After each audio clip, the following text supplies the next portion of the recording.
Good day everyone. So, welcome back again sa ating service bay. So, meron naman tayo natanggap sa ating kliyente. Ito ay Airs 3.5. So, siya. So, wala pa tayong maki-insert. Okay. So, check natin yung problem. Okay, so ito yung concern ni client about sa product niya. Okay. So, ang sabi niya dito, issue taking time to turn on, not output from input sound, produces mid frequency sound and shattering. Okay, so power on.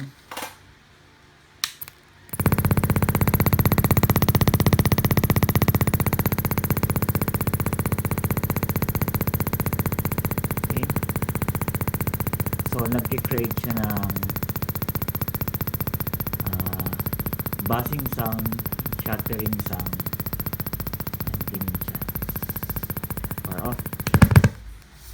Okay, so i-trace natin kung anong naging problem and let's go.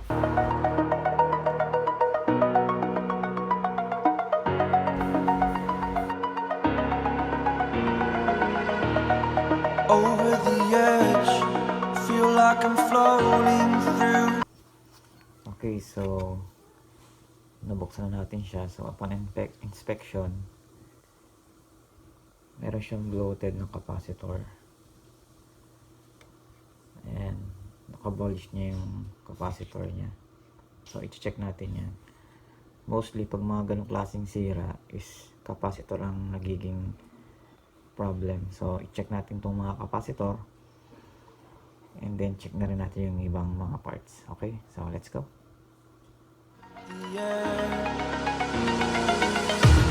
The pain I felt is paid for, all is said and done.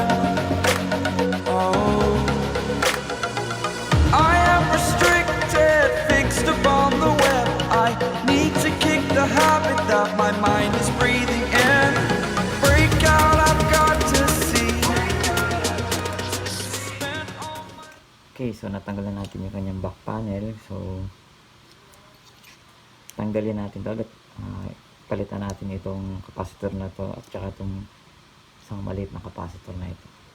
Okay, palitan natin yung dalawa na yan and then check natin yung iba.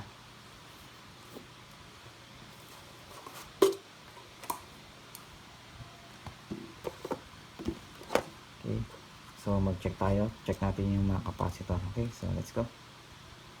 Holding all of it closely, I played it innocent, a feel of discontent. I'm finally facing it all, fearless.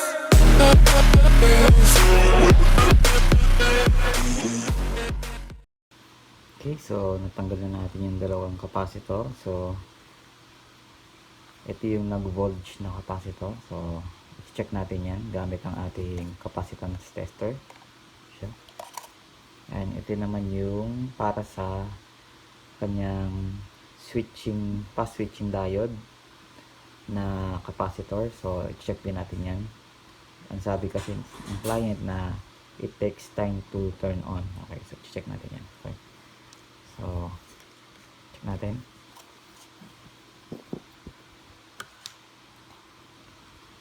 So discharge muna natin para hindi masira yung ating capacitance tester. Okay, so ang value nito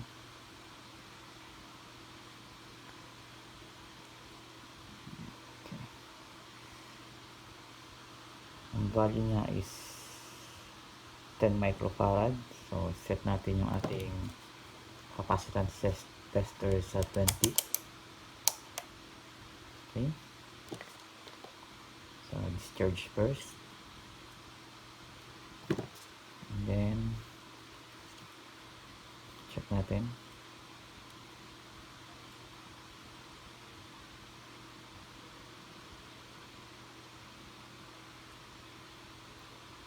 .66, 6.67. So bumaba na siya sa 10 microfarad, naging 6.66 or 6.67.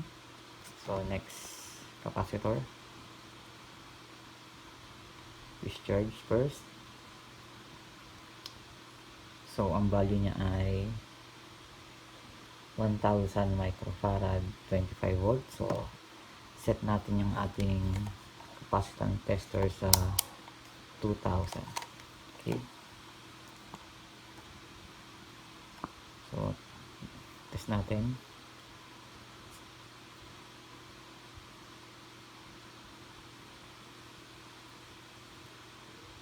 So 75, so napakababa niya, sobrang baba. 75, 80, so sobrang baba niya. So papalitan din natin to. Okay, so dalawang capacitor ang ating papalitan. Okay, so tara, palitan na natin to. Let's go.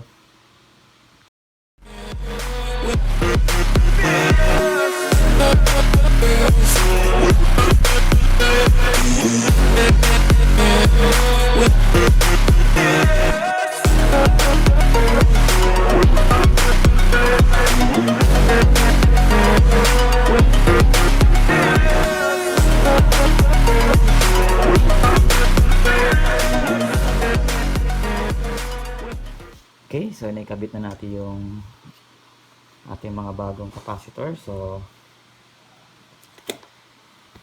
ito siya, this one and this one. So ayan yung mga nakita natin na leak.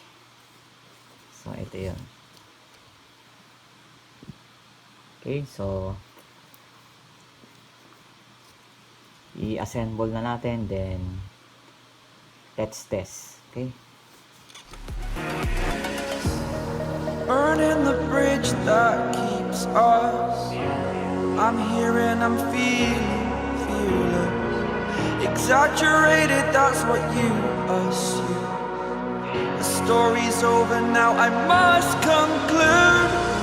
I am conflicted, watching where I step still, hanging in the balance. Not the life I want to live, I want to take it all, standing tall.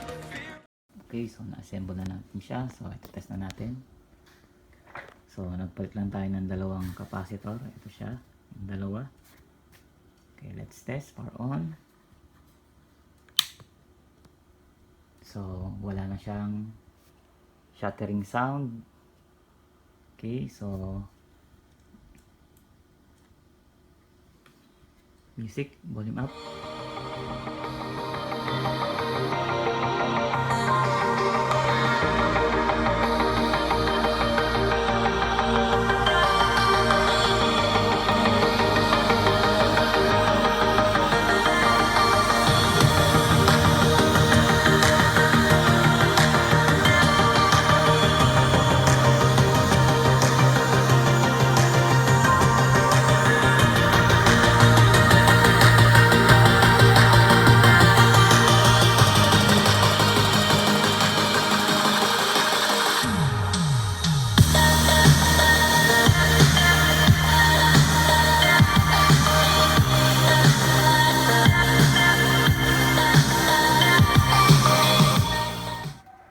Okay, so okay na siya, working na siya ulit.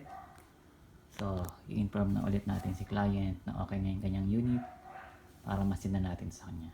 So, okay, so kung nakatulong yung video na to at may natutunan kayo, so paki-hit na lang po yung like button and please subscribe to my channel. Okay, thank you.